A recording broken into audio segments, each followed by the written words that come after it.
إن الحمد لله نحمده ونستعينه ونستغفره ونعوذ بالله من شرور أنفسنا ومن سيئات أعمالنا من يهده الله فلا مضل له ومن يضلل فلا هادي له وأشهد أن لا إله إلا الله وحده لا شريك له وأشهد أن محمدا عبده ورسوله صلى الله عليه وعلى آله وصحبه وسلم تسليما كثيرا.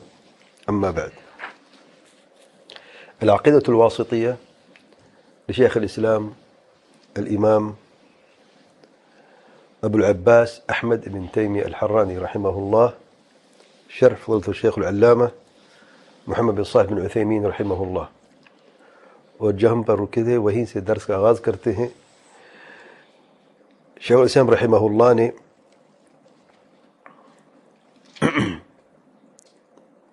اللہ تعالیٰ کے صفات الکمال میں سے دونوں ہاتھوں کی صفت کو بیان کرنے کے بعد اللہ تعالیٰ کی دونوں آنکھوں کا بیان فرمایا ہے کہ اللہ تعالیٰ کی دو آنکھیں جیسا کہ اللہ تعالیٰ کا شایان شان ہے. اور اس کے ثبوت میں 3 آیات پیش کی ہیں قرآن مجید میں سے. پہلی آیت شیخ ابن عثیمین رحمہ اللہ فرماتے ہیں کہ مصنف رحمہ اللہ نے 3 آیات بیان کی ہیں. الآیت الاولی، پہلی آیت جو ہے اللہ تعالیٰ کا ارشاد ہے وَاصْبِرْ لِحُكْمِ رَبِّكَ فَإِنَّكَ بِأَعْيُنِنَا، سورۃ الطور آیت نمبر 48. شیخ صاحب فرماتے ہیں شیخ ابن عثیمین رحمہ اللہ، خطاب یہاں پر اللہ تعالیٰ کے پیارے پیغمبر صلی اللہ علیہ وسلم کے لیے ہے اور صبر کا معنی پھر بیان کیا ہے. وَاصْبِرْ لِحُكْمِ رَبِّكَ فَإِنَّكَ بِأَعْيُنِنَا. پہلے تو ہم بات کر لیں کہ اصل بات جو ہو رہی ہے اللہ تعالیٰ کے صفات الکمال کا ہم ذکر کر رہے ہیں، اور ان صفات الکمال میں سے اللہ تعالیٰ کی دونوں آنکھوں کی صفت جو ہے وہ ثابت ہے، جیسا کہ عقیدہ اہل سنت والجماعت کا. آج کے درس میں ہم دیکھتے ہیں کہ اس کی دلائل کیا ہے قرآن اور سنت کی روشنی میں. جو پہلے دلیل سورۃ طور آیت نمبر 48 کی آیت ہے، اللہ تعالیٰ کا ارشاد ہے وَاصْبِرْ لِحُكْمِ رَبِّكَ فَإِنَّكَ بِأَعْيُنِنَا.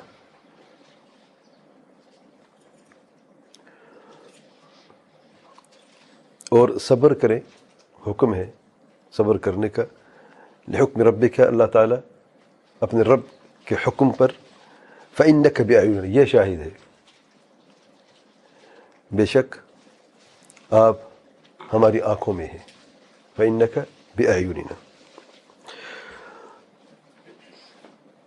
جیسے کہ ہم پہلے سے جانتے ہیں کہ شیخ ابن عثیمین رحمہ اللہ کا جو طریقہ ہے شرح کا بہت ہی پیارا طریقہ ہے، اور ایک مختصر تفصیل سے آیات کی تفسیر بھی کرتے ہیں.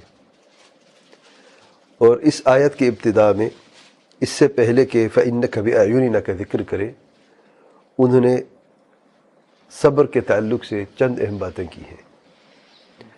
فرماتے صبر کا معنی لغت کے اعتبار سے بمعنی الحبس، عربی زبان میں. اچھا، عربی زبان میں ہم بات کرتے ہیں، آپ دیکھتے ہیں کہ جو معنی ہے لغوی معنی بھی ہوتا ہے، اصطلاحی بھی ہوتا ہے، شرعی بھی ہوتا ہے. عربی زبان میں آپ کو یہ معنی کیوں ملتا ہے؟ اس کی کیا وجہ ہے؟ شرعی معنی اور لغوی معنی یا اصطلاحی معنی بھی بعض اوقات ہم بیان کرتے ہیں. آپ دیکھیں کہ عربی زبان قرآن مجید کے نازل ہونے سے پہلے بھی بولی جاتی تھی کہ نہیں؟ بولی جاتی تھی نا. اس دین اسلام کی جو ایک خوبصورتی ہے نا وہ یہ ہے کہ وحی کے نازل ہونے کے بعد عربی زبان کی جو گرامر ہے وہ سب سے زیادہ مضبوط ہوئی ہے. اگرچہ عرب پہلے سے موجود تھے اور قریش چیلنج کیا کرتی تھی عرب کو عرب کیوں بولا جاتا ہے؟ عرب کی ضد ہے عجم. عجم کا ترجمہ کیا کرتے ہیں انگلش میں ہم؟ ڈیف اینڈ ڈم، یہ کہتے ہیں نا. مطلب عربی زبان جو بولتے ہیں ان کے پاس اتنی وسیع معنی ہیں لینگویج کے، زبان کے، کہ کسی اور زبان میں ہوتے نہیں ہیں. تو عربی زبان سے پہلے سے بولی جاتی تھی، لیکن عربی زبان کے ساتھ کوئی زبان کھڑی نہیں ہو سکی مقابلے میں، اور نہ کبھی ہوگی. اور یہ حکمت ہے سبحان اللہ کہ اللہ تعالیٰ نے اس زبان کا انتخاب کیا ہے آخر رسالت کے لیے، قرآن مجید کے لیے. تو لغت کے اعتبار سے معنی یہ ہے کہ عربی زبان میں اس لفظ کا معنی کیا ہے؟ صبر ہے، عام لفظ ہے، ہم سب کہتے ہیں صبر. اس کا معنی کیا ہے؟ کہتے لغت میں معنی الحبس، روکے رکھنا. جب کسی کو روک کے رکھتے ہیں، روکنا، کسی کو روک کے رکھتے ہیں یا قید میں رکھتے ہیں. حبس روکنے کو کہتے ہیں، بند کرنے کو کہتے ہیں، یا قید میں کسی کو رکھنے کو کہتے ہیں، یعنی وقتی طور پر کسی چیز کو روکنا، الحبس. ٹھیک ہے.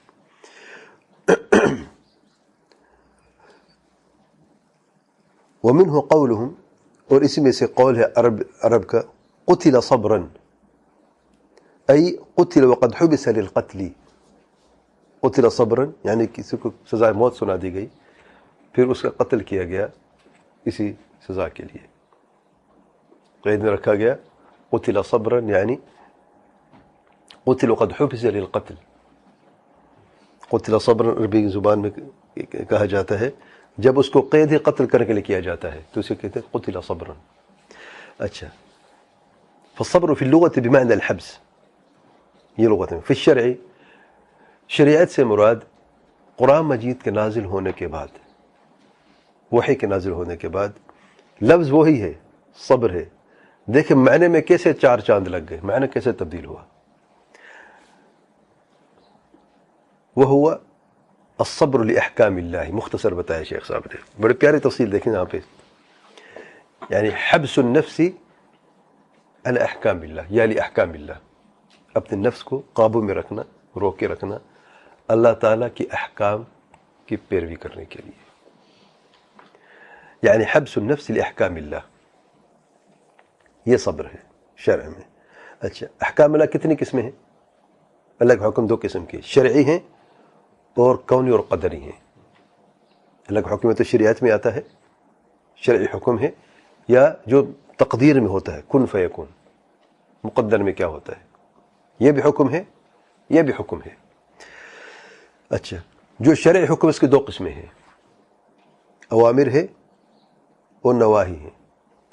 یا تو حکم کی تعمیل کرنی ہے، اوامر ہے، یا جس چیز سے منع کر دیا گیا اسے رکنا ہے، اسے نواہی کہتے ہیں.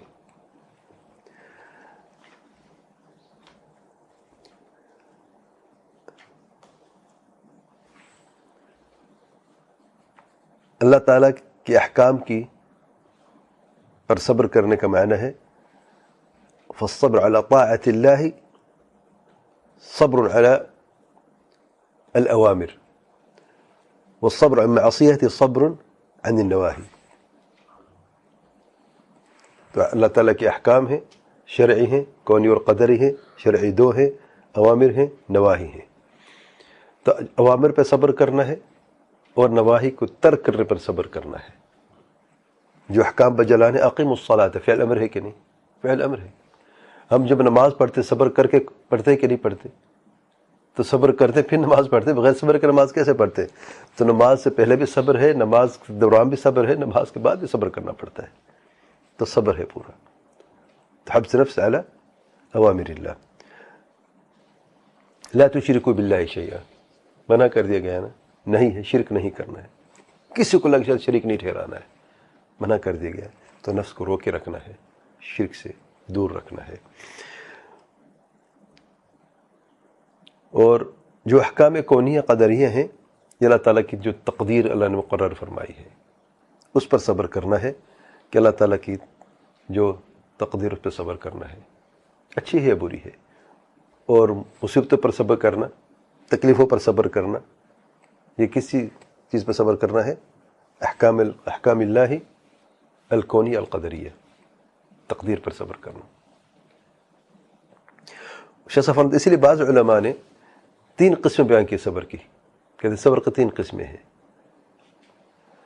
اللہ تعالیٰ کی فرمان برداری پر صبر کرنا، علی طاعت اللہ، والصبر عن معصیت اللہ، اللہ کی نافرمانی سے دور رہ کر صبر کرنا، اور اللہ تعالیٰ کی تقدیر پر صبر کرنا. اور یہاں پر وَاصْبِرْ لِحُکْمِ رَبِّكَ، حکم ربک میں یہ دونوں شامل ہے کہ نہیں؟ یعنی احکام شرعی اور احکام کونیہ، اس میں سب شامل ہیں. اگر تینوں قسمیں کہیں تو تینوں قسمیں اس میں شامل ہیں. فرق پڑتا ہے کہ ثنائی اور ثلاثی تقسیم کے کیسے کہاں سے آئی ہے. عام طور پہ کیا کہتے تھے کہ 3 قسمیں ہیں نا, یہ سنتے ہیں شروع سے نا. اچھا یہ تقسیم ثنائی ہے, یہ 2 قسمیں بیان کی گئی ہیں, پہلی مرتبہ سنا ہے. تقسیم ثنائی کہاں سے آئی, کوئی فرق ہے ویسے؟ 2 سے 3 نکلے نا. اوامر اللہ پر صبر کرنا, جو شرعی اوامر ہے 2 ہے نا, اوامر ہے اور نواہی ہے 2 ہو گئے نا. تیسری جو ہے وہ تقدیر پر جو ہے, تکلیفوں پر مصیبتوں پر صبر کرنا. اچھا مثالیں دیکھیں. اب امر پر صبر کرنا, اللہ کے تعالیٰ کے حکم کی شرعی جو امر ہے اس پر صبر کرنا. اس کی پہلی مثال اللہ تعالیٰ کا ارشاد ہے, یا ایھا الرسول بلغ ما انزل الیک من ربک. بلغ فعل امر ہے. یا ایھا الرسول, اے رسول علیہ الصلوۃ والسلام, بلغ آپ تبلیغ کریں, ما انزل الیک من ربک, جو بھی آپ کی رب کی طرف سے آپ پر نازل ہوا ہے. الی آخر سورۃ المائدہ نمبر 67. دوسری آیت میں ادعو الی سبیل ربک بالحکمۃ والموعظۃ الحسنہ الی آخر الآیہ, سورۃ النحل آیت نمبر 125. اور یہاں پر فعل امر کیا ہے؟ ادعو.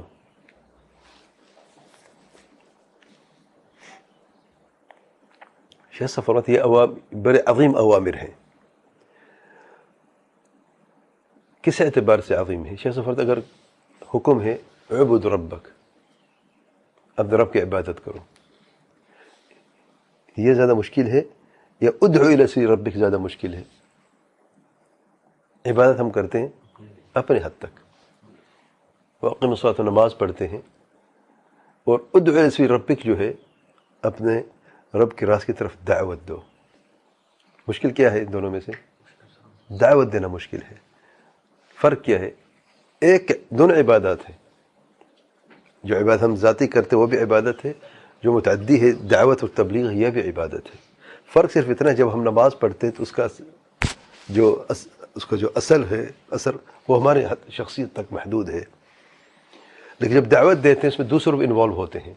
دعوت اب باہر دیتے ہیں, پھر اس میں مخالفت بھی ہوتی ہے, رکاوٹیں بھی پیدا ہو جاتی ہیں, تکلیفیں بھی زیادہ برداشت کرنی پڑتی ہیں, صبر بھی زیادہ کرنا پڑتا ہے کمپیریٹیولی. نہیں دیکھیں پھولوں کے ہر طرح پہ نہیں. جب آپ کہیں گے نا, جب دعوت کی اساس کیا ہے؟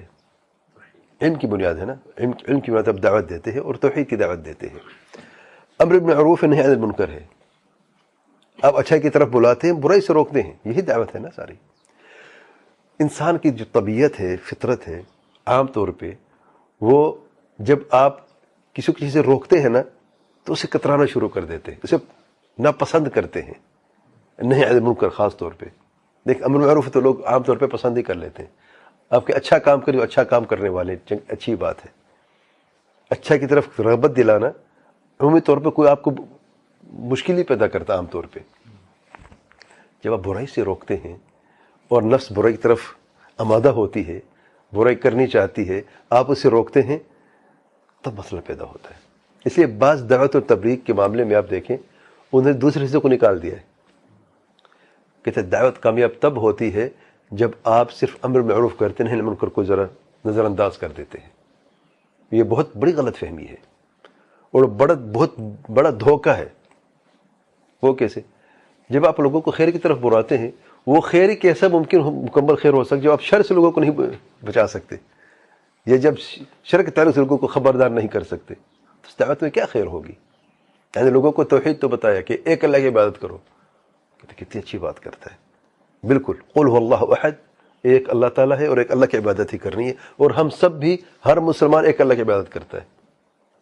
لیکن جب آپ کہتے ہیں یا غوث مدد مت کہو, یا علی مدد مت کہو, اللہ کے ساتھ کوئی مشکل کشا نہیں ہے, علی مشکل کشا نہیں ہے, اللہ مشکل کشا ہے, تب جھگڑا ہوتا ہے کہ نہیں؟ ابھی پہلے تو آپ کے ساتھ تھے, وہ بھی سورۃ اخلاص پڑھتے ہیں, وہ بھی اس کی تفسیر کرتے ہیں کہ نہیں کرتے؟ وہ بھی کرتے ہیں. لیکن جب بات منکر کی آتی ہے اور آپ کہتے ہیں نہیں یہ منکر ہے, ارے علی کو پکارنا کیسا منکر ہے؟ کیونکہ پکارنا عبادت ہے کہ نہیں؟ الدعاء هو العبادہ ہے کہ نہیں؟ عبادت کا صرف اللہ تعالیٰ ہے کہ نہیں؟ جب یہ کسی اور کو دے دیتے مخلوق میں سے، شرک ہوا کہ نہ ہوا؟ وَاعْبُدُوا اللَّهَ وَلَا تُشْرِكُوا بِهِ شَيْئًا، عبادت صرف ایک اللہ کی کرو، اللہ کا کسی کو شرک مت ٹھہراؤ. اور کسی میں سب شامل ہے کہ نہیں؟ یہ تو نہیں فرمایا کہ نبی کو شامل کرو اور ولی کو شامل کرو، اس کے علاوہ کسی اور کو شامل مت کرو عبادت میں. نہیں، سب کے لیے عموم، صيغۃ العموم ہے. شیء کیا ہے؟ نکرہ ہے. لا تشرکو کیا ہے؟ نہیں ہے. النکرہ فی سیاق نہیں تفید العموم. یہ عربی زبان ہے، عربی زبان کے اصول ہے. ہر زبان کے اپنے اصول ہیں کہ نہیں؟ قواعد گرامر ہے کہ نہیں؟ عربی زبان کے اصول کی کیسے مخالفت ہو جاتی ہے؟ اور عربی زبان کے جو اصول ہے اللہ کی قسم ہر زبان سے زیادہ مضبوط ہیں. جتنی بھی زبانیں موجود ہیں دنیا میں، سب سے زیادہ مضبوط جو گرامر ہے وہ عربی زبان کی ہے. اس کے باوجود بھی سبحان اللہ عربی گرامر کے ماہر بھی ہیں، مہارت کا یعنی دعویٰ بھی کرتے ہیں، عربی بول بھی لیتے ہیں، تفسیر بھی کر لیتے ہیں، ترجمہ بھی اچھا کر لیتے ہیں، لیکن عمل میں پیچھے رہ جاتے ہیں. وجہ کیا ہے؟ کہ خواہش نفس کے معاملہ جو ہے بالکل مخالف ہے. تو یہ بہت بڑا دھوکہ ہے. امر بالمعروف ہے، نہی عن المنکر بھی ساتھ ہے. اس لیے ادعو الی سبیل ربک بالحکمت والموعظۃ الحسنۃ وجادلہم باللتی احسن. کیا یہ چیز بغیر علم کے ممکن ہے کیا؟ جدال کرنا احسن طریقے سے. احسن کب ہوگا؟ جب اساس علم کی ہوگی. اس پہ بات کروں گا کبھی میں انشاءاللہ. کچھ سوال بھی ہے کہ دعوت اور تبلیغ کیسے کریں. جیسے سے پہلے بھی سوال وہ پینڈنگ ہے کہ اللہ تعالیٰ کے راستے میں جہاد کیسے کریں. میں صرف قرآن مجید میں سیاق اور سباق صرف دے کے تھوڑا غور فکر کرے کہ اتنی پیارے انداز میں اللہ نے بیان فرمایا ہے، واللہ یہی کافی ہے. اگرچہ حدیث کا مجموعہ بھی موجود ہے، بہت ساری اور صورتیں بھی ہیں اور آیات کو ملے ہیں، میں ایک ہی صورت میں سے ایک حصہ آپ کو بتا دوں گا اور دیکھیں کمال ہے. اس کے ساتھ اگر ایک اور بھی آپ آیت ملا دیں گے تو نور علی نور ہے. اللہ کی قسم آپ کسی بڑے مجلد کی بڑی کتاب پڑھنے کی ضرورت بھی نہیں پڑے گی آپ کو. عجب ہے، یہ قرآن پڑھتے ہیں ہم، یہی آیات بار بار پڑھتے ہیں، ختم پہ ختم بھی کرتے ہیں، لیکن سمجھ میں عمل میں ہم کیوں پیچھے ہیں؟ وجہ کیا ہے؟ کیونکہ جو اصل پیغام ہے نا، اس پیغام سے اگر ہماری خواہش کے مطابق ہے تو قبول ہے، خواہش کے مطابق نہیں تو وہ پیغام پھر قبول نہیں ہے. پھر اس میں ہم چور راستے دروازے ڈھونڈتے ہیں کہ کس امام نے، کس عالم نے، کس فلان نے کیا کہا ہے اور کس طریقے سے میری خواہش وہاں پہ کیسے پوری ہو سکتی ہے، جبکہ میرے اور آپ کی خواہش کی حیثیت ہی کیا ہے بھائی؟ اگر حیثیت اتباع سنت کی ہے، اتباع کس چیز کرنی ہم نے؟ قال اللہ وقال رسول اللہ صلی اللہ علیہ وآلہ وسلم. واپس آتے ہیں. اچھا، یہ تو ہے اوامر جو ہیں. اور شیخ صاحب فرماتے ہیں، شیخ ابن عثیمین رحمہ اللہ، یہ سب سے مشکل کام ہے دعوت تبلیغ کا کام جو ہے، کہ اس میں آپ تھکتے ہیں اور مخالفین جو ہیں ان کے خلاف جہاد بھی کیا جاتا ہے. علم سے جہاد جو ہے اور دعوت و تبلیغ سے جہاد جو ہے، اور یہ اس اعتبار سے مشکل ہے. اور نواہی کی مثال جو آپ سب کو منع کیا گیا ہے، اللہ تعالیٰ کا ارشاد ہے وَلَا تَكُونَنَّ مِنَ الْمُشْرِكِينَ. آپ مشرک کی سنا ہے میرے پیارے پیغمبر صلی اللہ علیہ وسلم. سورۃ الانعام آیت نمبر 14 اور دوسری آیت میں سورۃ الزمر آیت نمبر 65 میں اللہ تعالیٰ کا ارشاد ہے لَئِنْ أَشْرَكْتَ لَيَحْبَطَنَّ عَمَلُكَ. یعنی شرک مت کریں. خبر ہے لیکن معنی نہیں کا ہے، یاد رکھیں، کیونکہ نہیں کا جو ہے وہ نہیں کے لفظ سے بھی ہوتا ہے منع کرنا، اور خبر بھی جس کا معنی سیاق و سباق سے نہیں مقصد ہوتا ہے. اب دیکھیں وَلَا تَكُونَنَّ مِنَ الْمُشْرِكِينَ منع کر دیا گیا ہے، نہیں ہے. اچھا، لَئِنْ أَشْرَكْتَ لَيَحْبَطَنَّ عَمَلُكَ نہیں ہے، یہاں پہ کوئی نفی کی، کوئی نہیں کی کوئی حرف ہے نہیں. لَيَحْبَطَنَّ عَمَلُكَ کیا ہے؟ عمل اکارت ہو جائے گا. منع تو نہیں کیا، لیکن جب عمل اکارت ہوتا ہے کسی چیز سے تو منع ہے کہ نہیں؟ اس کی دوسری مثال فعل امر سے نہیں ہو سکتی ہے کہ نہیں؟ یہ خصوصیت عربی زبان کی. آپ امر کر رہے ہیں، اچھا امر کے ضد نہیں ہے نا، امر میں ضد ہو سکتا ہے. یہ کمال ہے. اجتنبوا السبع الموبقات فعل امر ہے کہ نہیں؟ اجتنبوا کیا ہے؟ اجتناب فعل امر ہے کہ نہیں؟ اور معنی کیا نہیں ہے کہ نہیں؟ کہ اجتناب کرو یعنی یہ 7 چیزیں مت کرو. یہ کمال ہے. اب یہاں پر دیکھیں لیکن اشرکت لیحبطن عمل خبر ہے، امر بھی نہیں ہے. اے میرے پیار پیغمبر حسین، اگر آپ بھی شرک کریں میں آپ کا عمل بھی اکارت کر دوں.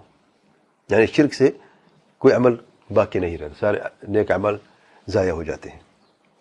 وما اشبہ ذلک، اور بھی اس کی مثالیں ہیں۔ جو قدری احکام ہیں، ہم جانتے ہیں کہ شیخ صفر رحمۃ اللہ تعالیٰ کے پیارے پیغمبر صلی اللہ علیہ وسلم کو تکلیفیں دی گئیں اپنی قوم سے، قولی اذن، قول و اذن فعلی، قول سے بھی بد زبانی، بد کلامی، بدتمیزی اور مذاق اڑانا اور بہت ساری تہمتیں لگانا، یہ معمول تھا مشرکین کا۔ اور اسی طریقے سے لوگوں کو متنفر کرنا اللہ تعالیٰ کے پیارے پیغمبر صلی اللہ علیہ وسلم سے، یہ زبانی گالی گلوچ دینا، یہ اور مختلف، یہ سارے کیا چیز ہیں؟ یہ زبانی اذیت ہے۔ اور سب سے اب یہ دیکھیں کہ قرآن مجید میں بھی دیکھیں کہ جس سے کہتے ہیں کہ ایک فزیکل ٹارچر ہوتا ہے اور ایک سائیکولوجیکل ٹارچر ہوتا ہے، تو انہوں نے کوئی کسر نہیں چھوڑی۔ یعنی اللہ تعالیٰ کے پیارے نبی صلی اللہ علیہ وسلم الصادق الامین خود گواہی دیتے ہیں، پھر کہتے ہیں کذاب ہے۔ اب کچھ دن پہلے صادق الامین تھے، اب کذاب کیوں ہوں گے؟ کیونکہ جو دعوت توحید لے کے آئے ہیں اس کو قبول نہیں کر سکتے، کیونکہ دل نعوذ باللہ شرک سے بھرے ہوئے، اور وہی دعوت چاہتے ہیں جو ان کے خواہش کے مطابق ہو۔ قولوا لا الہ الا اللہ، کہنے کے لیے تیار ہیں، لیکن یہ مت کہیں کہ لا الہ الا اللہ میں ان کو چھوڑنا پڑے گا جو ہمارے بت ہیں۔ اللہ کے وجود کو مانتے تھے کہ نہیں؟ مانتے تھے۔ ابو جہل، ابو لہب سب مانتے تھے کہ اللہ تعالیٰ موجود ہے، خالق اللہ تعالیٰ ہے، عرش کو اللہ تعالیٰ نے پیدا کیا، زمین اسمان کو اللہ تعالیٰ نے پیدا کیا، اس پہ اختلاف ہی نہیں تھا۔ اختلاف کی چیز میں تھا کہ ایک اللہ کی عبادت کریں، توحید عبادت میں جو توحید کی اساس ہے۔ ان کے یہ مت کہیں ہمیں، کہتے کذاب ہیں۔ معجزات دکھائیں، آیتیں دکھائیں، کہتے ہیں جادوگر ہے۔ دل پہ اثر ہونا شروع کیا، باپ بیٹے سے جدا ہو گیا، بھائی بھائی سے جدا ہو گیا، دعوت قبول کی، گھر سے لوگوں نے مشرکین نے نکالا کہ دیکھیں یہ جادوگر ہے، یہ تو رشتے کو توڑنے کی باتیں کرتا ہے، یہ تو رشتے توڑ رہا ہے۔ سبحان اللہ۔ خبر دی قیامت کی، سابقہ قوم کی خبریں ہیں، اللہ سے ڈرو، تم سے پہلے قومیں گزری ہیں، دیکھو نوح علیہ السلام قوم کے ساتھ کیا ہوا، لوط علیہ السلام کے قوم کے ساتھ کیا ہوا، فرعون کا کیا بنا، فلاں کا کیا بنا۔ کہتے تو یہ تو کاہن ہے۔ دیکھیں کیسے ٹارچر کر رہے ہیں اللہ تعالیٰ کے پیارے پیغمبر صلی اللہ علیہ وسلم، یعنی دعوت میں کوئی کسر ذرہ برابر بھی نہیں چھوڑی، لیکن ان لوگوں نے ذرہ برابر بھی انکار کرنے کو کوئی راستہ نہیں چھوڑا، کہ ہر راستہ اختیار کے انکار کرنے کا۔ دیکھیں سدباب کیسے شیطان کرتا ہے، اور شیطان انس تو ویسے بھی تیار ہوتے ہیں نا ہر زمانے میں، مصیبتیں کھڑے کرنے، رکاوٹیں کھڑے کرنے کے لیے خیر کے راستے میں۔ الغرض، اور جو فعلی ہیں تکلیفیں جو اللہ تعالیٰ کے پیارے پیغمبر صلی اللہ علیہ وسلم کو پہنچائیں گے وہ بھی بہت زیادہ ہے۔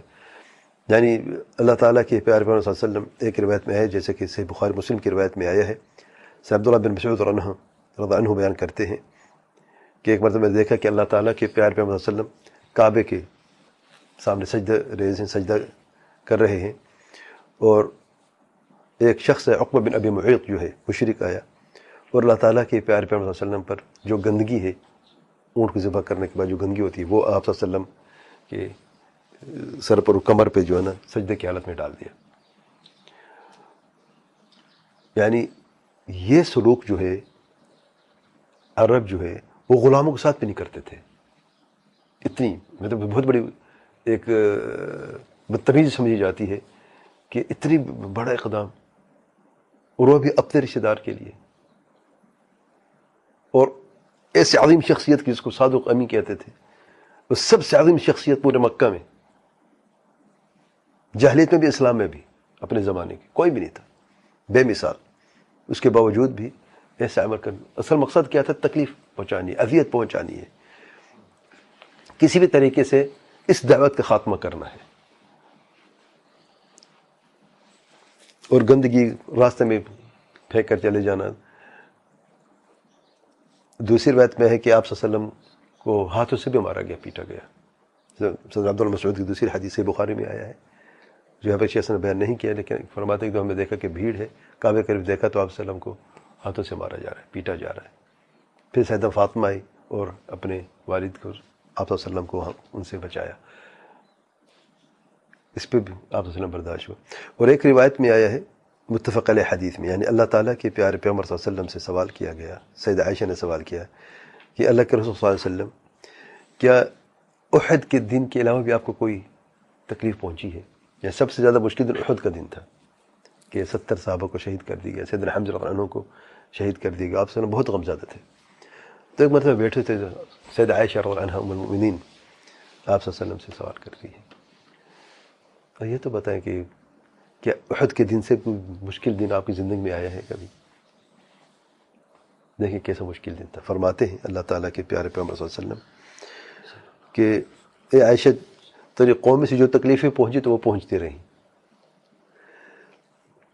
اور سب سے زیادہ مجھے یوم العقبہ یعنی طائف کے سفر میں جو تکلیف پہنچی وہ پہنچی. جب میں نے دعوت توحید ان کو پیش کی، ابن عبد یالیل اور ابن عبد کلال جو ہیں، یہ دو وہاں پہ سردار تھے، تو ان میں سے کسی نے قبول نہیں کی. یعنی آپ جانتے ہیں کہ اللہ تعالیٰ کے پیارے پیغمبر صلی اللہ علیہ وسلم نے جب طائف کا سفر کیا مکہ سے، خفیہ طریقے سے کیا، چپکے سے گئے، اور سیدنا زید بن حارثہ ساتھ تھے، اور کوئی نہیں تھا، اکیلے صرف دو تھے، اس خبر بھی کسی کو نہیں ہونے دی. اور اصل مقصد یہ تھا کہ جب دعوت مکہ والے قبول نہیں کر رہے اور شدید مخالفت پر اتر آئے ہیں اور رکاوٹیں پیدا کر رہے ہیں، تو دعوت توحیدی پہنچانی ہے، طائف میں جا کے دعوت کو شروع کرتے ہیں. یعنی آپ صلی اللہ علیہ وسلم چاہتے تھے کہ طائف سے شروع ہو، لیکن اللہ تعالی حکمت کچھ اور تھی، سبحان اللہ. اور طائف کا سفر پیدل کیا. اگر سواری پہ سوار ہو کے جاتے تو پتہ چلتا بھی سواری پہ جا رہے کہیں جا رہے، تو پیدل تو بندہ پتہ نہیں کرتا، کیونکہ جاسوس بھی بہت زیادہ تھے، دیکھ رہے تھے کہاں جا رہے ہیں، کہاں کن سے مل رہے ہیں، بڑا مسئلہ تھا. تو اللہ تعالیٰ کے پیار پہ وسلم دیکھتے ہیں 5000 فٹ ہے بلندی طائف کے پہاڑ، ہم گاڑی پہ جاتے تھک جاتے ہیں، سچ بات ہے. پیدل سفر کیا، اس پر صبر کیا. جب وہاں پر پہنچے، دعوت پیش کی، دعوت توحید، فوراً انکار کر دیا. پھر آپ صلی اللہ علیہ وسلم نے ریکویسٹ کیا، اچھا قریش کو خبر نہ دینا، ٹھیک ہے دعوت قبول کرتے ہو الگ بات ہے، آپ کی مرضی ہے، لیکن میرے قوم تک خبر نہ پہنچے، کیونکہ واپس تو پکا ہی جانا، پھر کہاں جانا ہے. لیکن ان کی میں حیران ہوں کہ دیکھیں عرب ہمیشہ کیا ہوتا ہے، مہمان نواز ہوتے ہیں نا، یہ عرب سے بہت معروف بات ہے نا، بڑے مہمان نواز ہوتے ہیں اور بڑے. لیکن نعوذ باللہ جب شرک دل میں جگہ کر دیتا ہے، نعوذ باللہ، تو پھر کوئی خیر باقی نہیں رہتا. اتنی بغض و نفرت اور اتنی بدتمیزی پر اتر آتا ہے کہ آپ سوچ بھی نہیں سکتے. ایک عام عربی جو مسکین فقیر، وہ بھی ایسی مہمان نوازی کرتا ہے کہ آپ حیران ہو جاتے ہیں. اب سرداروں کی کیا بندہ بات کرے، ان کو کیسے بڑا مہمان نواز ہونا چاہیے. انہیں ایک تو کہا کہ نہیں، ہم اپنا بندہ آپ سے سامنے بھیجے، دیکھے بھیج رہے ہیں، یا خبر دے گا آپ کی کیا پر یہ فساد نعوذ باللہ لے کے آئے ہیں. اور پھر 2 قطاروں میں سے اپنے بندے کھڑے کر دیے، ان کو جو غلام تھے، جو بچے لڑکے وغیرہ جو بھی تھے، وہ پتھر ہاتھ میں دے دیے. وہیں سے گزرنا تھا اللہ تعالیٰ کے پیارے پیغمبر صلی اللہ علیہ وسلم نے، وہ پھر پتھروں شروع کر دیا. حدیث کے الفاظ دیکھیں ذرا، اللہ تعالیٰ کے پیارے پیغمبر صلی اللہ علیہ وسلم فرماتے ہیں فانطلقت وانا مهموم على وجهي، وہ بہت شدید غمزدہ تھا، وہاں سے میں چلا گیا. فلم استفق والا وانا بقرن الثعالب، جگہ قرن ثعالب آگے جا کے طائف سے، وہاں پر مجھے تھوڑا سا کچھ ہوش آیا کہ کیا حالت تھی، اتنی شدید تکلیف تھی. پھر دیکھیں اللہ نے تسلی کیسے اپنے پیارے پیغمبر صلی اللہ علیہ وسلم فرماتے ہیں فرفعت رأسی فإذ أنا بسحابة قد أظلتني، میں نے سر اٹھائے دیکھا تو ایک بدلی ہے میرے سر کے اوپر. فإذا فيها جبريل، تو اس بدلی میں جبریل علیہ السلام آئے. فنادى فقال إن الله قد سمع قول قومك لك وما ردوا عليك. جبریل علیہ السلام نے فرمایا کہ اے اللہ کے رسول صلی اللہ علیہ وسلم، بے شک اللہ تعالیٰ نے سن لیا جو بھی ہوا معاملہ، کہ تیرے قوم نے کیا ان لوگوں نے کیا، کہ انہوں نے کیا اس کا جواب دیا، جو آپ نے ان سے کہا جو ان کا جواب دیا. وقد بعث الله إليك ملك الجبال لتأمره بما شئت فيهم. اللہ تعالیٰ نے پہاڑوں کے فرشتوں کو خاص بھیجا ہے. آپ جو بھی حکم دینا چاہے دے دیں. بات کس کی ہو رہی ہے؟ مکہ والوں کی اور طائف والوں کی. شدید غمزدہ، شدید تکلیف میں. ایک روایت میں کہ یہاں تک آپ صلی اللہ علیہ وسلم کے جو پاؤں مبارک ہیں وہ لہو لہان ہو گئے، خون جاری ہو گیا. یہ جو ایڑیاں ہیں، ایڑیوں تک خون تھا. اب کتنی شدید چوٹیں، کتنے زخم لگے ہوں گے. تو پھر جبرائیل علیہ السلام نے بلایا فرشتے کو، پہاڑوں کے فرشتے کو. ثم قال یا محمد فقال ذلك فيما شئت. آپ حکم دیں، آپ کیا کہتے ہیں. اگر آپ چاہیں کہ میں الاخشبین، جو یہ دو پہاڑ بڑے مکہ اور طائف کے بیچ میں، چاہے تو دونوں کو ملا دو آپس میں.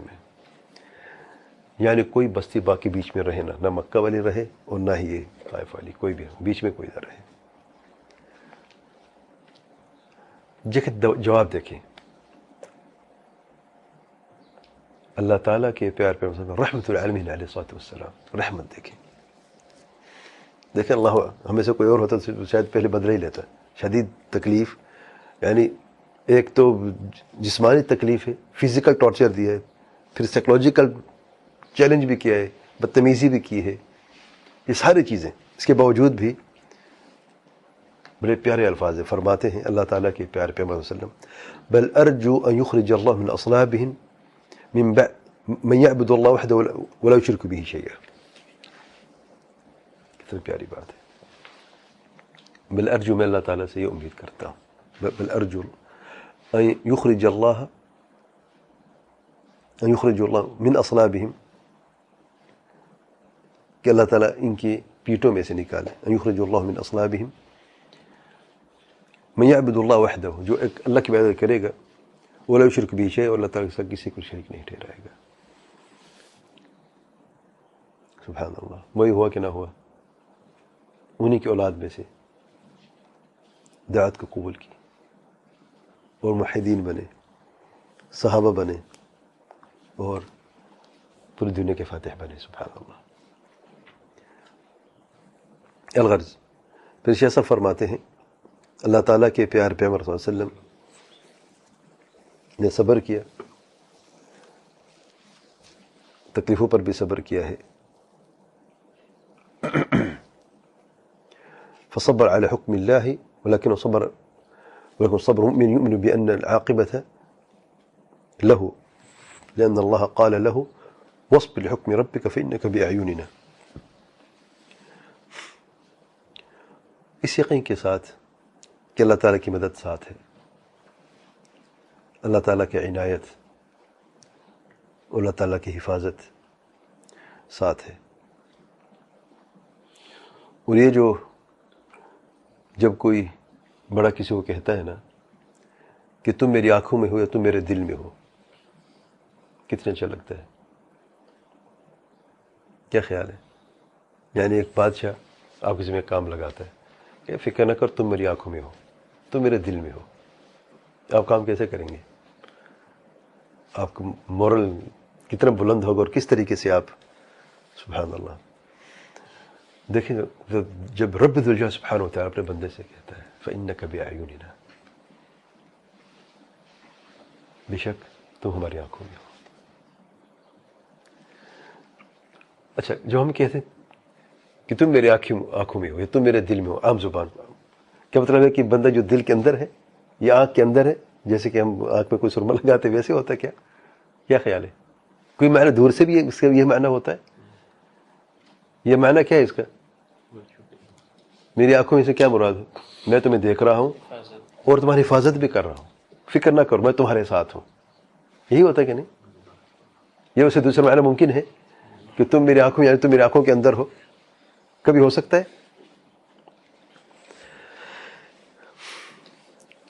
آئیے دیکھتے ہیں کہ اہل بدعت نے کس طریقے سے اپنی بدعت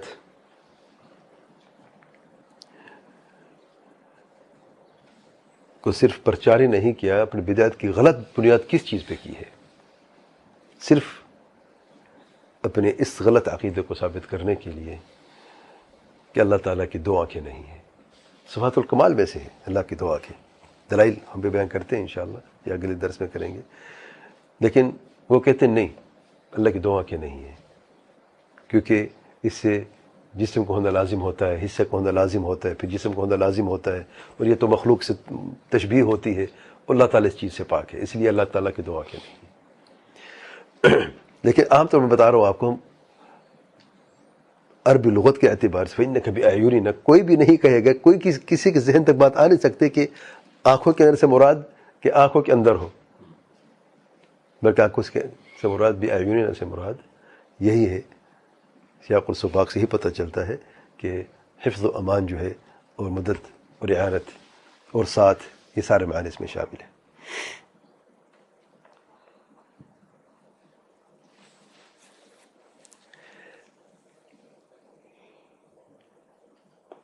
بأعیوننا سے مراد شیخ صاحب فرماتے ہیں یعنی فإنک محروس غایت الحراس، محفوظ غایت الحفظ، پروٹیکشن اور حفاظت کے معنی میں.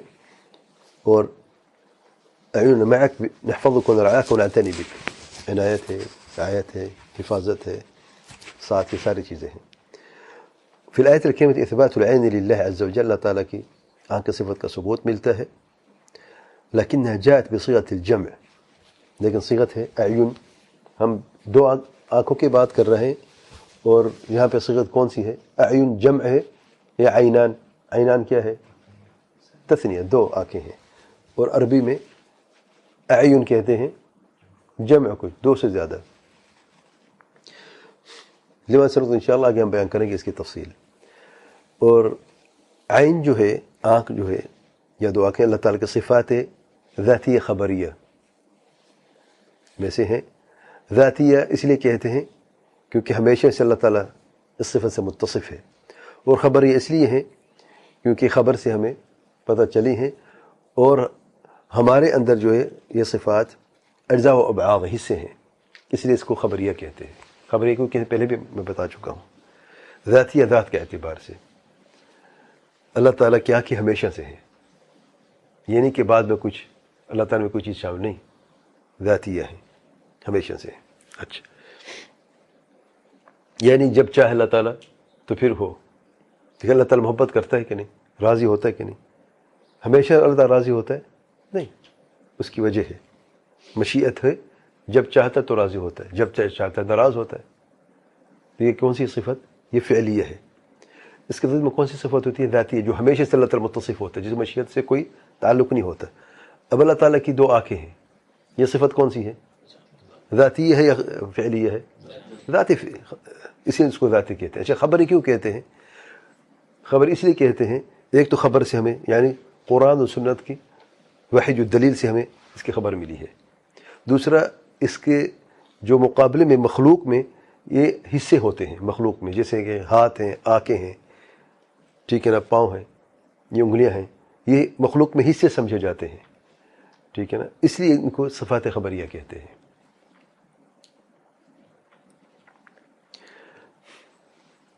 پھر شیخ صاحب رحمہ اللہ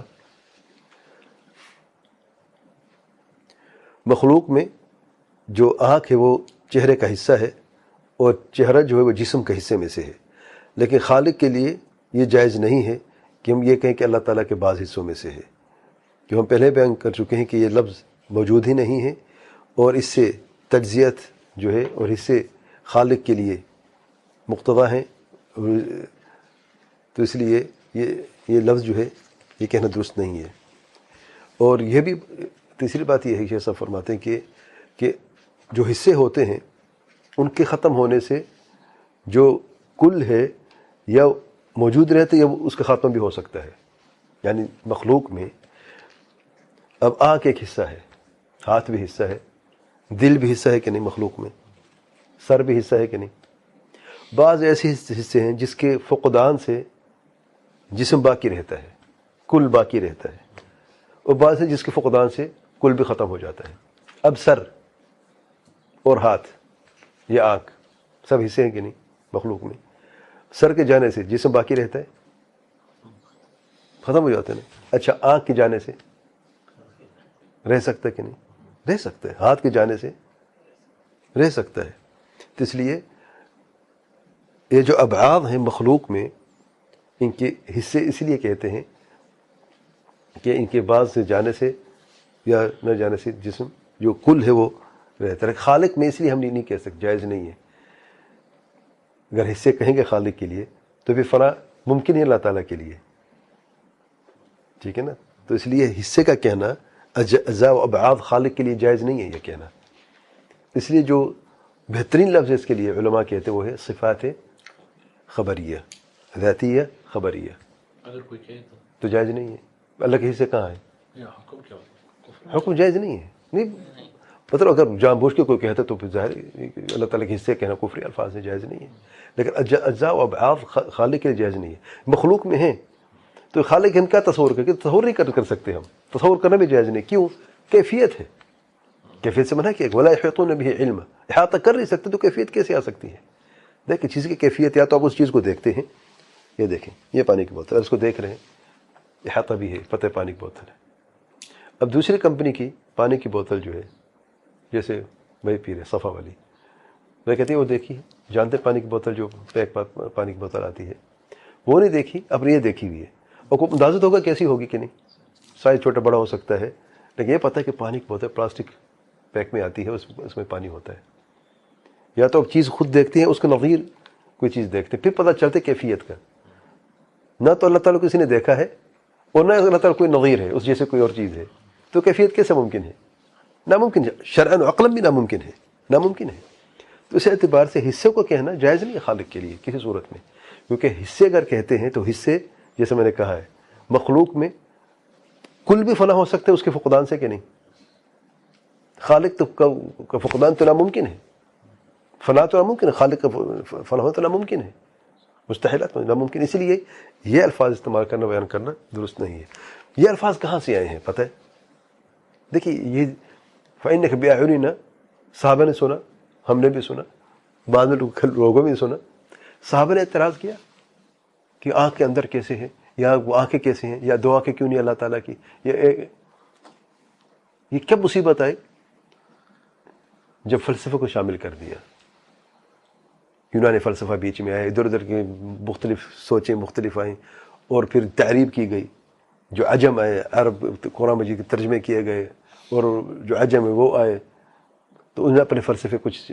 پھر اہل بدعت موجود تھے، جو دین کے دشمن تھے وہ بھی موجود تھے، کم علم بھی موجود تھے، جاہل بھی موجود تھے. تو عجیب سی کھچڑی پک گئی جس کی وجہ سے یہ بدعت آئی. الرحمن علی العرش استوى کیف استوى، امام مالک نے کیوں شدید غصے کا مظاہرہ کیا؟ بھائی تجھ سے پہلے کسی نے سوال کیا ہے؟ صحابہ نے سوال کیا. یہ آیت بار بار پڑھی، الرحمن علی العرش استوى، آپ صلی اللہ علیہ وسلم نے بار بار پڑھی، صحابہ نے بار بار سنی. کسی نے ایک مرتبہ پوچھا کیف استوى؟ کیونکہ پتہ کہ استوا معلوم، معنی معلوم ہے استوا کا، کیفیت مجہول ہے، غیر معلوم ہے، ایمان واجب ہے اس پر. اور سوال کرنا بدعت. کیوں بدعت ہے؟ کیونکہ صحابہ سلف نے سوال کیا نہیں ہے اور مجلس سے نکال دیا. اخریو نکالو اس کو میرے مجلس سے، یہ ہم فتنہ فساد پھیلائے گا. سبحان اللہ. فإنک بأعیننا، صحابہ نے سوال کیا کہ اس سے کیا مراد ہے، جمع کا صیغہ کیوں ہے، یہ صیغہ کیوں ہے؟ اللہ کی آنکھیں، اللہ کی دو آنکھیں، بات ختم ہو گئی. لیکن جب اہل بدعت آئے اور انہوں نے ایک ایک اللہ کی صفت کا انکار کرنا شروع کیا اور شبہات پھیلانے لگے، پھر سنت نے بھی اتنی سختی کے ساتھ جواب دیا، اتنی شدت کے ساتھ جواب دیا، اتنی تفصیل کے ساتھ جواب دیا. اور یہاں تک کہ جو آپ کہتے ہیں کہ جسم لازم آتا ہے، اس میں حصے لازم آتے ہیں، یہ لازم نہیں ہے. وہ یہ تفصیل بیان کی کیونکہ حصے کیا ہوتے ہیں، مخلوق میں کیا ہوتے ہیں، خالق میں ناممکن ہے. یہ تفصیل اس لیے آئی ہے، بلکہ اس کی ضرورت ہی نہیں تھی اس تفصیل کی. اچھا آگے تفصیل ہے، بڑی پیاری تفصیل ہے آگے.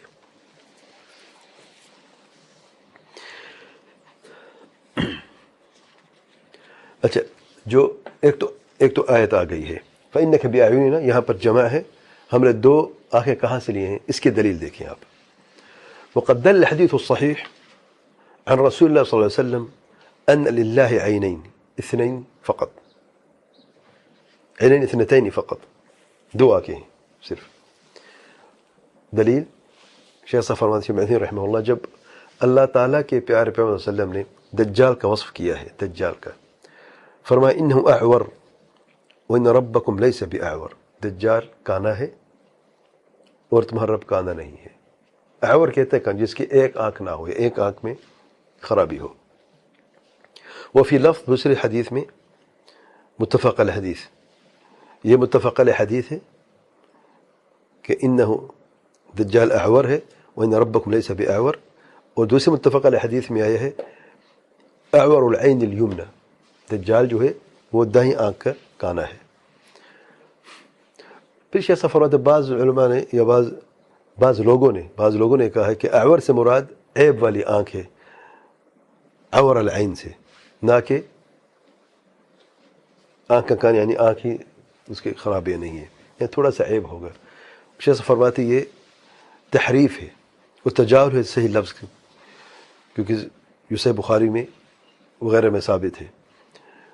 اعور العین الیمنی کأن عینہ عنبۃ طافیہ, یہ متفق حدیث میں جو آیا ہے یہ بالکل واضح ہے. اور اعور جو ہے عربی زبان میں کانے پن کو کہتے ہیں, لیکن عور اور عوار اور لفظ ہے, اس میں عیب کا معنی پایا جاتا ہے. یعنی بعض لوگوں نے عربی زبان کا سہارا لینے کی کوشش کر کے اللہ تعالیٰ کی دو آنکھوں کو نفی کرنا چاہیے. کہتے اعور سے مراد کانا نہیں ہے. عربی زبان میں اعور جو ہے وہ آنکھ کی خرابی کو بھی کہتے ہیں, عیب والی آنکھ, تھوڑی سی عیب ہوگا. تو جس سے دو آنکھ ثابت ہوتی ہے, کانا تو ایک آنکھ ہوتا ہے نا. ہم یہ یعنی دل کہاں سے اللہ تعالیٰ کی دو آنکھیں ہیں. اللہ تعالیٰ کے پیارے پیغمبر صلی اللہ علیہ وسلم فرماتے ہیں دجال کے تعلق سے دجال کانا ہے اور تمہارا رب کانا نہیں ہے. عربی زبان کانا کہتے ہیں جس کی ایک آنکھ ہو, دوسری آنکھ خراب ہو, آنکھ نہ ہو دوسری, اعور اسے کہتے ہیں. ٹھیک ہے, جب دجال اعور تمہارا رب اعور نہیں ہے تو کتنی آنکھیں ہوئیں؟ دو ہوئیں. ٹھیک ہے نا. تو ان لوگوں نے جب دیکھا, جو مخالفین ہیں, کہتے اعور سے مراد صرف یہ نہیں کہ آنکھ نہ ہو, بلکہ اس سے مراد آنکھ کا عیب بھی ہے, عیب زدہ آنکھ. تو شیخ فرماتے ہیں یہ تحریف بھی ہے لفظ کی اور تجاہل بھی ہے صحیح معنی کا, جو صحیح بخاری کے حدیث میں آئے, متفق علیہ حدیث میں آئے. وہ کیسے؟ اعور اور اعور ایک نہیں ہے, دونوں میں سے ایک کے جانب کو اعور کہتے ہیں. دو آنکھیں ایک ختم ہو گئی ہے تو اسے اعور کہتے ہیں. اعور کہتے ہیں آنکھ تو موجود ہے دونوں, لیکن ایک آنکھ میں تھوڑا سا عیب ہے, اسے اعور کہتے ہیں. اعور الف سے نہیں, عین, ہاں اعور یا عوار بھی کہتے ہیں. یہ دونوں میں فرق ہے.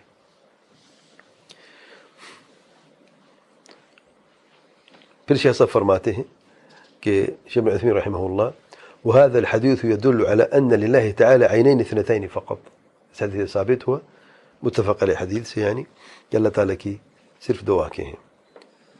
وجہ دلالہ کیا ہے, یعنی دلیل ہم نے کہاں سے لی ہے کہ اگر اللہ تعالیٰ کی دو آنکھوں سے زیادہ ہوتی تو بیان عور سے نہ ہوتا, اس سے زیادہ بہتر لفظ سے ہوتا. اور آپ صلی اللہ علیہ وسلم ان یعنی مثال ان ربکم لہ اعین, اگر دو آنکھوں سے زیادہ اللہ تعالیٰ کی آنکھیں ہوتی, کیونکہ بات یہ ہو رہی ہے اعین قرآن مجید میں آئے ہیں, بھی اعین جمع کا صیغہ ہے. ٹھیک ہے نا. عینین کے لفظ کہاں سے آیا؟ اس حدیث سے, ان ربکم لیس باعور, تمہارا رب اعور نہیں ہے. شیخ صاحب فرماتے ہیں شیخ عثیمین رحمہ اللہ کہ دو آنکھیں کہاں سے لی ہیں؟ جب دجال کے تعلق سے فرمایا کہ ایک آنکھ ہے, اعور ہے ایک آنکھ کا دجال جو ہے, اور تمہارا رب اعور نہیں ہے, یعنی اللہ تعالیٰ کی دو آنکھیں ہیں. اگر دو سے زیادہ مراد ہوتے تو آپ صلی اللہ علیہ وسلم یہ نہ فرماتے کہ تمہارا رب اعور نہیں ہے, بلکہ یہ فرماتے کہ تمہارے رب کی بہت آنکھیں ہیں, کیونکہ مقام یہی تقاضا کرتا ہے. سبحان اللہ. تو ایک تو یہ فرماتے لأنه إذا كان له أعين أكثر من ثنتين صار وضوح أن الدجال ليس برب أبين. جس سے زیادہ واضح ہوتا ہے کہ دجال رب ہو ہی نہیں سکتا. اچھا, دوسری بات یہ ہے کہ اگر اللہ تعالیٰ کی دو سے زیادہ آنکھیں ہوتی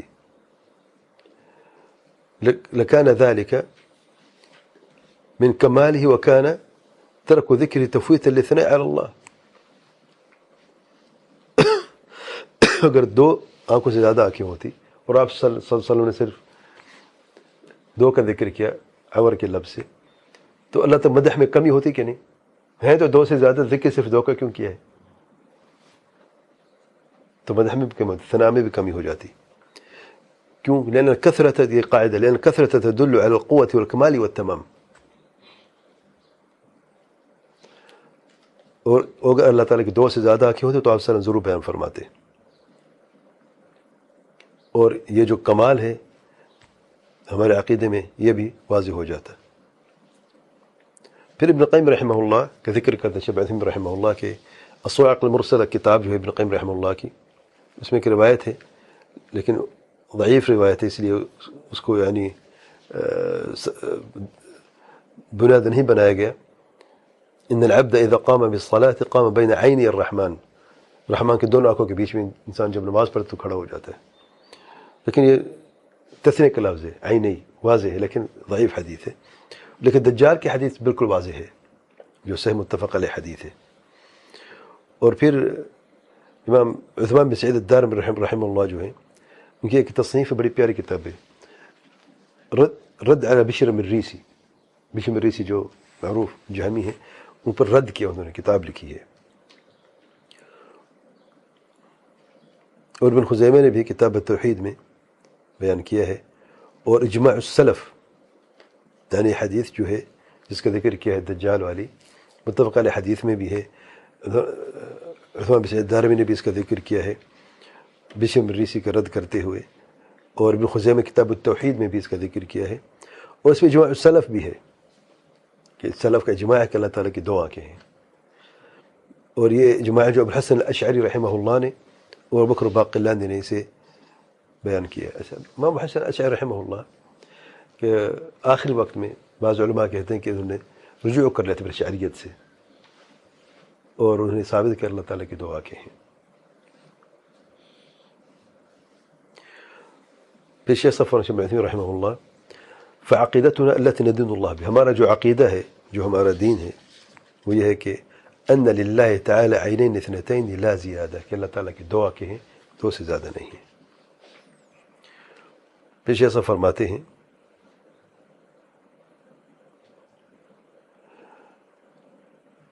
بعض سلف نے یہ کہا کہ بِأَعْيُنِنَا، جو آیت میں ایسے مراد بِمَرْءٍ مِنَّا، ہمارا دیکھنا جو ہے، اسے یہ مراد ہے کہ اللہ تعالیٰ نے دیکھا تو ہے، اللہ تعالیٰ دیکھتا ہے، لیکن اسے آنکھ ثابت نہیں ہوتی. یہ معروف سلف علماء ہیں جنہوں نے یہ معنی لیا ہے. اور تم نے یہ کہتے ہو کہ تحریف جائز نہیں، ممتنع ہے، تو اس کا جواب کیا ہے؟ میں تحریف سے روکتے بھی، پھر تحریف خود بھی کرتے ہو تم لوگ، تمہارے سلف میں سے ثابت ہے.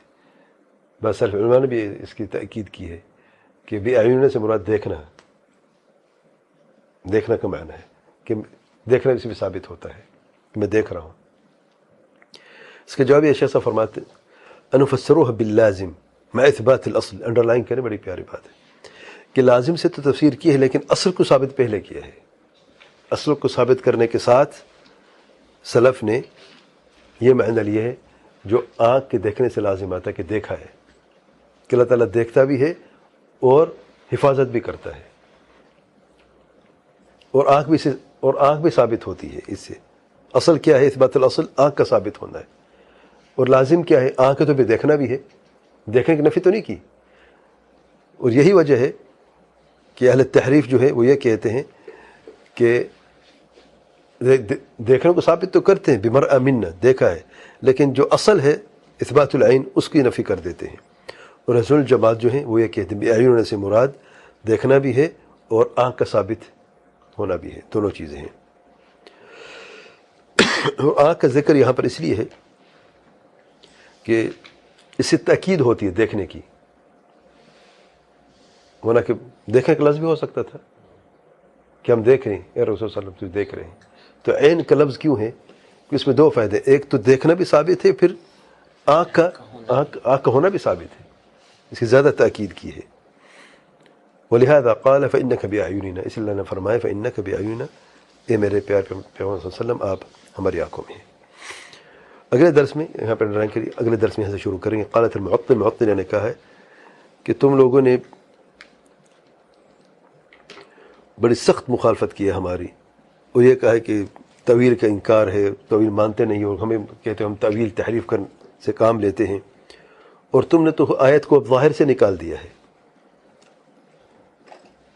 اللہ تعالیٰ فرماتا ہے فَإِنَّكَ بِأَعْيُنِنَا، تم بھی ظاہر لے لو، اگر تم ظاہر کو لے لیتے ہو، ظاہر لفظ کو لے لیتے ہو تو پھر کفر ہے، اور اگر ظاہر کو نہیں لیتے ہو تو پھر تناقض میں پڑ جائے، تو کنٹرڈکشن ہے تمہارا کہ تمہیں بھی تعویل کرنی ہی پڑے گی، اور تم تعویل کو جائز قرار دو گے۔ ایک دفعہ کہتے ہو تعویل جائز نہیں ہے، اسے تحریف کا نام دے دیتے ہو، اور پھر خود بھی وہی عمل کرتے ہو کہ اللہ تعالیٰ کے دین میں اپنی منمانی نہیں ہے کیا یہ؟ تو اس کا جواب انشاءاللہ کے درس میں دیں گے۔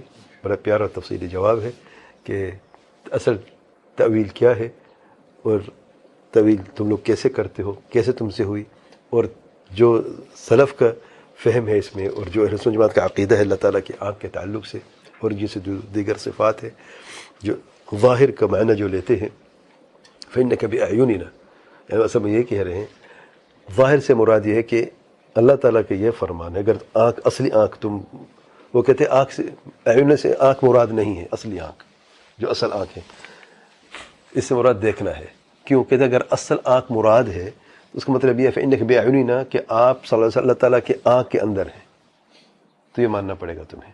اگر مانتے ہو تو کفر ہے، نہیں مانتے تو تعویل کرنی پڑے گی، تعویل سے ہمیں منع کرتے ہو، خود کرتے ہو۔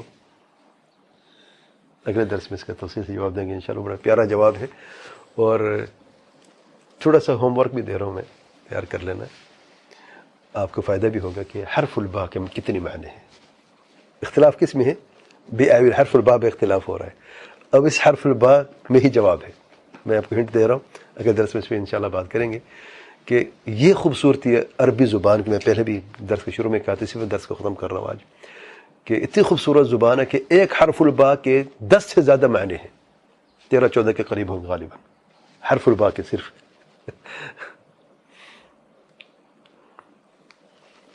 اور ایک یہ اس کا جواب دیں گے، اور اس میں جو قدریہ ہیں، ایک مثال یاد آ گئی، وہ بھی وہ کہتے ہیں انسان مجبور ہے، اور جبری کہتے ہیں انسان مجبور ہے، قدری کہتے ہیں انسان خود مختار ہے، اور کہتے ہیں کہ یعنی ایک حدیث میں آیا ہے تم میں سے کوئی شخص جنت میں اپنے عمل سے داخل نہیں ہوگا، بعملی حرف الباء ہے۔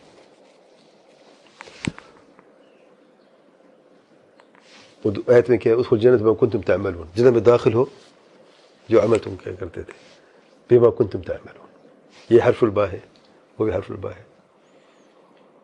کہتے ہیں تو تضاد ہے، کیسے ممکن ہے، کیسے مانے؟ کوئی عمل سے جنت میں داخل نہیں ہو سکتا، حدیث میں آیا ہے، اور قرآن میں تو عمل سے جنت میں داخل ہوگی، تو کس لیے وہ معنی، کس لیے وہ معنی لیا؟